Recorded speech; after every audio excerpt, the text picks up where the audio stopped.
A lot of times, people don't see an immediate need for people, especially when they are very busy. But actually, when you are busy, you need people more than ever. Here's why. We are created for relationship with God, with ourselves, and with others. Our very nature, both physiological and biological, is shaped to be with people. God is relationship itself.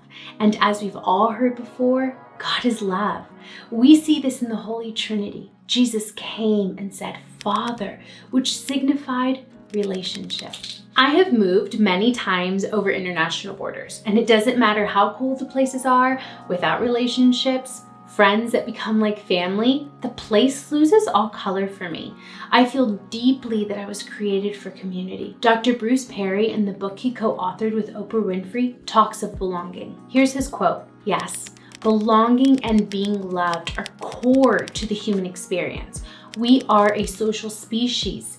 We are meant to be in community, emotionally, socially, and physically interconnected with others. If you look at the fundamental organization and functioning of the human body, including the brain, you will see that so much of it is intended to help us create, maintain, and manage social interactions. We are relational creatures. End quote. Hi, I'm Crystal, a Christian life coach with Pursue What Matters Coaching, where we help you find true peace, fulfillment, and purpose from the inside out. The first tip on the importance of finding your people is, if you want to live a long life, then you need community. There has been extensive research of why there are higher numbers of centennials living in particular concentrated areas around the world. Okinawa, Japan, Sardinia, Italy, Loma Linda, California, just to name a few. The research has come under the name of blue zones. There are consistent features in all blue zones. Can you guess what one of them is? Yes, you guessed correctly. Community. Communal living is central to the way of life in these communities. For instance, in Okinawa, Japan, when a baby is born within these interconnected communities, they are assigned to a moai. Moai is a group of people who look out for one another. So even into long life, once you've lost your family to relocation or death, you are always connected. The origins go back to farmers who gathered together to help others in years of meager harvest. Today, they share financial resources, and the aim of these communities is that a person feels supported and not alone to figure things out. And the research shows this increases life expectancy. In the book of Acts, it talks of early Christians giving all they had to the collective so that no one was without need.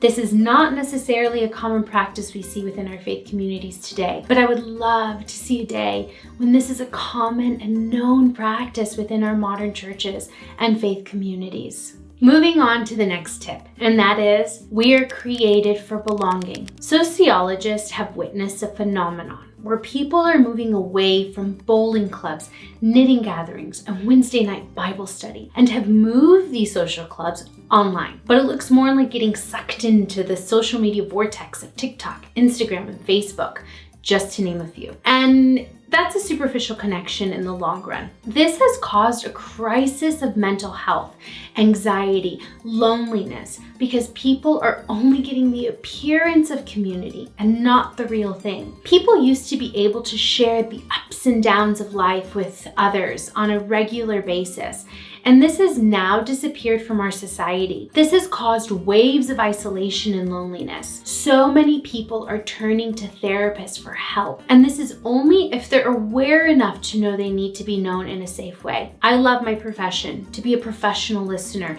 in coaching and in spiritual direction. However, not as the only substitute to being known in deep community. Dr. Bessel van der Kolk, author of The Body Keeps the Score, lays out a framework for healing. And he says, our capacity to destroy one another is matched by our capacity to heal one another. Restoring relationships and community is central to restoring well-being. End quote. Another great quote to drive this point home: the roots of resilience are to be found in the sense of being understood by and existing in the mind and heart of a loving, attuned, and self-possessed other. Diana Fosha. Friends, we are only as strong as the person next to us. That's a belief and foundation of the Ubuntu tribe in South Africa. They believe strongly in the value of another, and they live that out in beautiful ways. They are interconnected with compassion in our shared humanity. By the way, if you're enjoying these tips so far and want more videos like this, hit the like button so I know, and don't forget to share this video with others. You need to find your people now more than ever. Here's why. Tip number 3. You have different friends for different things. My sister once gave me valuable advice when I was having friend problems. She said, Crystal, not every friend will represent every area of your life. You have different friends for different things. There are work friends, neighbor friends, and even Wednesday night Bible study friends. There's a quote I once heard. Do I contradict myself? Very well. Then I contradict myself. I am large. I contain multitudes. That's a quote by Walt Whitman. I take the latter part to mean in this instance that we are all multifaceted and have been formed by the very many different life experiences we've had. Find your friends where you are and invest. The next tip I have for you when it comes to the importance of finding your people is number 4. Find your soul friends. The last tip was nice. And with all of that said, I do also believe we need 1 or 2 soul friends. In Celtic tradition, they are called Anamkaras. John O'Donohue describes friendship as a place to be nourished and where the heart can heal. A friend is someone who wants the best for the other. I've experienced loneliness in uprooting my life and transitioning to a new country. Like I said earlier, I feel I'm deeply made to live in community. And when I don't find friends that become like family, a place loses color for me. However, this move to Germany has been different because I am different. I've grown in so many ways from my dependency on making friends to my dependency on God and my relationship with my Abba, a name I lovingly refer to God the Father, which in turn makes me a much better friend. This tip is twofold. Even if I don't have my people, my Anamkaras close, I have them in my heart. Time and space cannot separate the love of good friends. And in this isolation, it has proven fertile ground to deepen my relationship with God.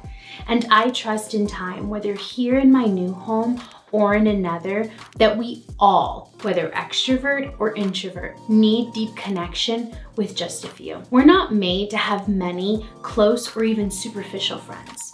Only on Facebook is it a modern concept of connection. I will reiterate it again, that Facebook lacks true connection. Our minds are not designed to process the lives of hundreds of people at the same time. This actually results in the feelings of comparison, lack, unfulfillment, and it dilutes the goodness we find in true relationship. The next tip on the importance of finding your people is belong, behave, believe, become. Christopher Hewart speaks of this idea that when we are born into a family, we automatically belong to a family unit. Then, within our family unit, we learn to follow and behave in a manner that aligns with the family. Even if we fall short or don't follow all the rules, we believe we still belong. In this safe container where we are attuned to, we can become our truest selves. He argues that in our modern religious communities,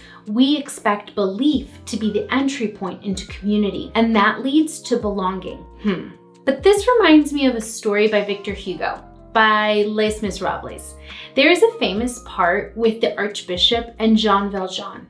Without any judgment or preconceptions about this man who was living on the street, he shows him he belongs by inviting him into his house.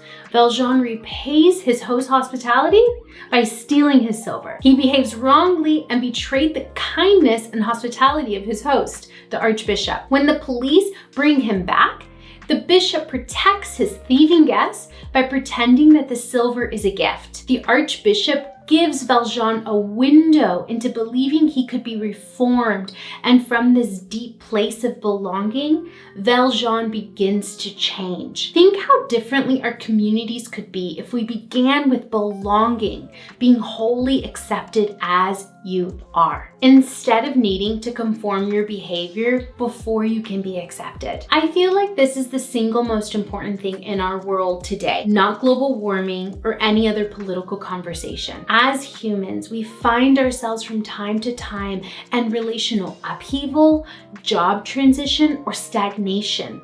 Yet, who do we go to share or find an encouraging word? We're very disconnected, and in our culture of social media, it gives us the illusion of connection without the real effort of friendship. The result? We don't belong. We're not connected. Feeling like you belong or that you created an environment for others to belong in is vital to our world. Friends, find your people.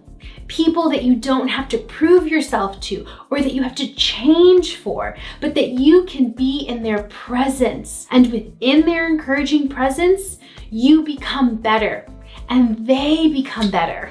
If you enjoyed this video on why it is so important to have people in your life, you will also like this one on emotional triggers, because so much of our relationships is intertwined with our emotions.